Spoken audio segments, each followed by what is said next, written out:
Père Fabio, je préfère ne pas m'identifier. L'environnement dans lequel je travaille là-bas est beaucoup de ragots et d'envie. Père Fabio, comment gérer cette situation? Merci beaucoup. Ce problème de l'envie, des potins, c'est plus âgé que le monde, non? J'ai reçu cette semaine, pour une raison très spéciale, d'un de mes amis que j'aime profondément. Son nom est Murilo Guerra. Et Murilo était calomnié avec une chose terrible. Petite ville, vous savez comment cela se répercute, non? Et j'ai vu la souffrance de Murilo la semaine dernière lorsque je suis rapidement passé, je suis allé le rencontrer, lui et Adriana, qui est sa femme. Murilo a une belle famille, qui a des problèmes avec nous tous, mais ils sont très unis. C'est très beau d'être parmi eux. Et Murilo a été accusé d'une chose terrible et de l'accusation. La rumeur est née précisément que sa femme avait attrapé le Murilo avec quelqu'un d'autre. Et le beau entendait la personne qui aurait été le témoin de la trahison de dire, souriant, prêtre, pour parler cette absurdité de mon mari. Adriana elle-même. Et cette semaine, vous connaissez des gens. Je l'ai reçu. Parce qu'il a envoyé à tous ses amis, qui sont certainement restés de l'absurdité qu'ils ont parlé de lui. Et puis il m'a également envoyé un email appelé « En troisième filtre ». C'est une histoire très simple. Ils disent qu'Aristote a reçu une fois un ami qui a dit comme ça, son ami est arrivé pour Aristote et a dit « Oh, toi, vous ne savez pas ce que j'ai entendu parler de votre ami. » Puis Aristote a dit comme ça « Attendez, avant de me dire. Faisons un exercice. Vous ne me le direz qu'après avoir passé vos informations de 3 filtres. » D'accord, a dit son ami. Premier filtre, le filtre de vérité. Qu'est-ce que vous allez parler de mon ami? Êtes-vous sûr que c'est vrai? Et il l'a dit non. Je ne suis pas sûr. Puis Aristote a continué. Il n'est donc pas vrai ce que vous me direz. Il a dit non, pas raison.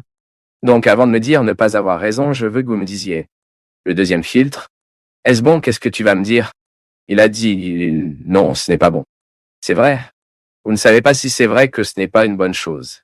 Et pourtant vous me direz. Mais attendez. Avant de me dire, je veux que vous passiez par un troisième filtre. Est-ce utile pour ma vie? Que vas-tu dire de mon ami? Puis le garçon déconcerté a dit non. Ensuite, Aristote. Alors, vous vous excurez.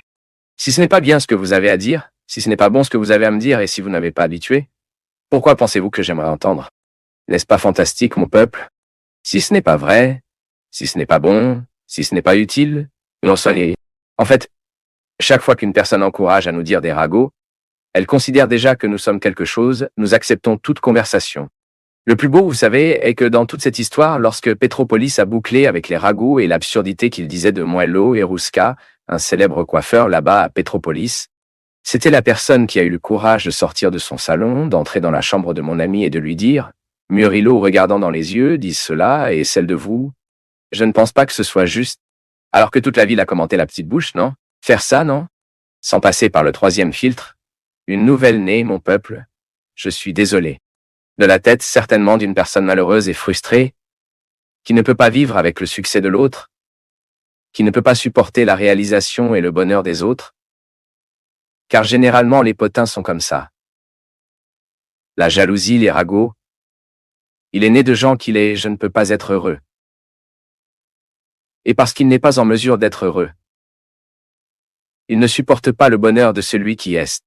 Virusca, dans ce geste de solidarité chrétienne démontrant un humour rare, ces jours-ci a brisé le pouvoir des ragots. C'est quand nous briserons le pouvoir des ragots comme il l'a fait à l'intérieur de mon salon. Rien sur le sujet n'est comment nous briserons la puissance des potins lorsque vous commencez à établir les 3 filtres pour pouvoir entendre ce que les gens ont là-bas. Votre oreille n'est pas des ordures pour écouter quoi que ce soit.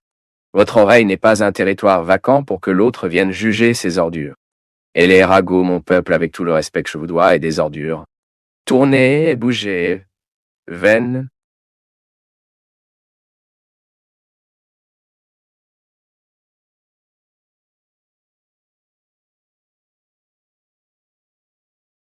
Pour nous, du Path of Faith, c'est toujours une joie d'être avec vous en ce moment.